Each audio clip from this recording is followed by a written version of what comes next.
Do you want to know what to do with a child with anger management issues?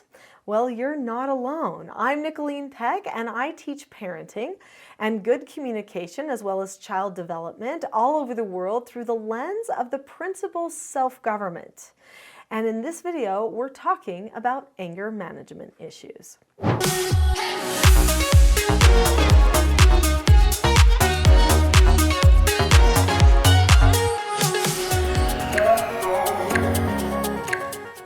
In this video, we're going to talk about an experience from my life and what I know works without a doubt for anger management issues.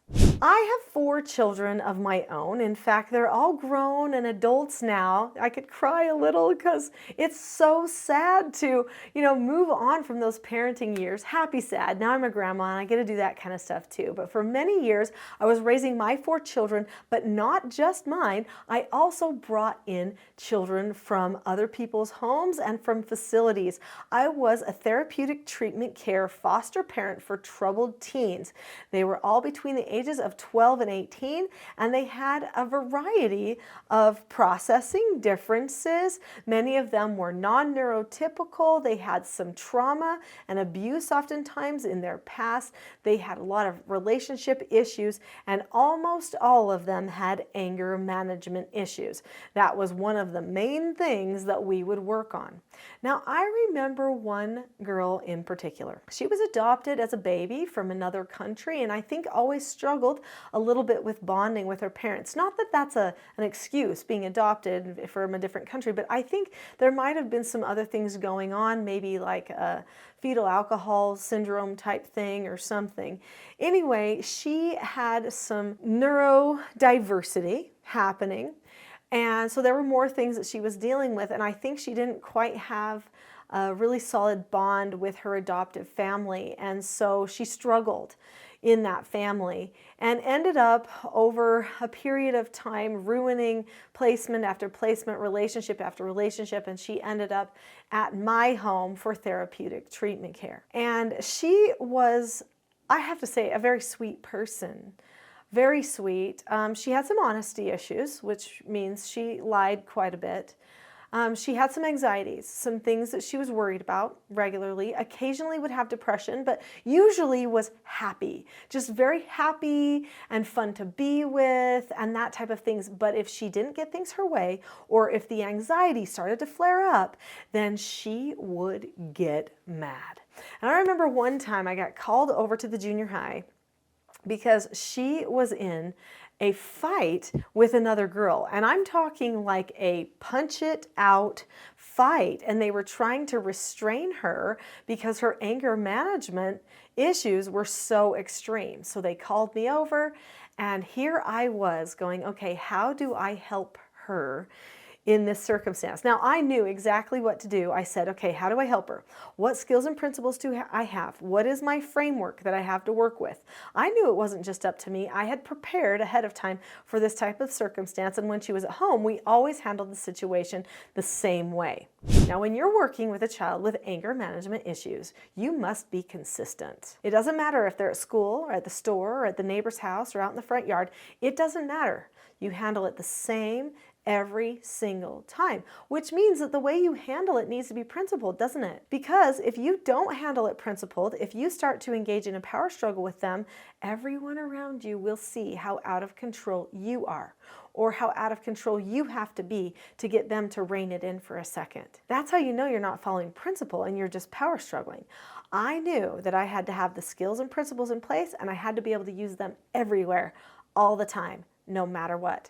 So here I was at the junior high. There's 2 girls very angry with each other. One girl that has like a punched face from my foster daughter's fist, and my foster daughter is still fuming, even after the time it took me to get there. She is still not in a good part of her brain. At that point, I looked at her and I said, so-and-so, we'll call her Susan because I can't use her real name. Susan, it seems to me that you might be working on trying to take some calm breaths, but you're not calm yet. It seems like you might be out of instructional control. I'm going to use the rule of 3. And she looked at me and she said, "Okay." She knew what that meant. She knew the words, the rule of three. She knew that I was there because she was having a hard time regulating herself and not being calm. She knew I was there to help. I had a calm voice. I was talking to her about what I see and how I was going to help her, and she knew the process and what it entailed. I started the process. When you do the rule of three, there are 3 things that you do 3 times. This is something I teach in my TSG parenting course. And it is designed to help a person go from mid or back brain to front brain. They choose to do it on their own. They have to. You can't make a person be calm. If so, it's always going to be fake and they'll expect everyone to always control how they feel all the time. No, they have to choose it. They have to pick it. But you set up the framework so that they will do it. And that's what I did for her. After the first instruction was given, she was not quite all the way calm. So I did a correction, and she earned the negative consequence associated with that first instruction. Then I did another pre-teach and another instruction. At that point, she looked at me and she said, "Okay." And she took a deep breath and a couple more deep breaths. And then she checked back and she said she was calm. And I said, "You know, you're not quite calm, but I can see that you are trying to be calm. And so we're going to pause the rule of three right here. We're going to do a couple of other calming instructions to help you get to a place of calmness. And then we will talk about the situation that occurred." And so she did the few other instructions. She didn't go all the way to the 3rd instruction. She was able to stop herself. After she stopped herself, we had a conversation about what happened, the frustration, what her actions were and her thoughts, and what the actions were of the other person, where her fault was in all of it. By the time she got herself to a place of calmness, she could discuss all of that. And she knew at that point that I was not judging her in any way. I was just helping her find a solution to her problem, get to a place of understanding and conclusion.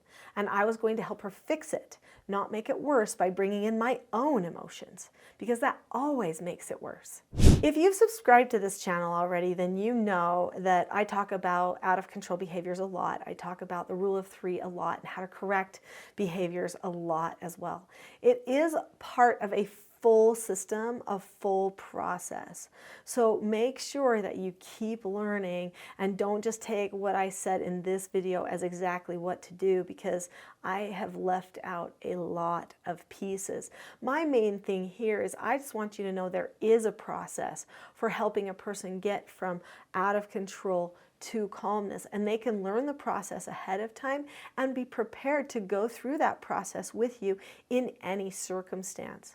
After I went through the rule of three process with this foster daughter who was 15 years old in my home, and we got her calm and we talked about things, then afterward I had a conversation with the vice principal at the school, and the vice principal said, "That was amazing. I have never seen something like that. I thought we were going to have to say, hey, if she's going to be out of control like this, she can't be at our school, because it was really bad. But you were able to just get her to a place of calm." And I said, "I didn't do it. I have a framework. She knows the framework, and then she chooses it." But then I looked at the vice principal. I said, if I ever call and say she's completely out of control and so she's not coming to school today, you will know I am telling you the truth. That's the type of behavior that I work with her on a daily basis. And she was like, okay, yeah, she'll be excused for those types of absences for sure.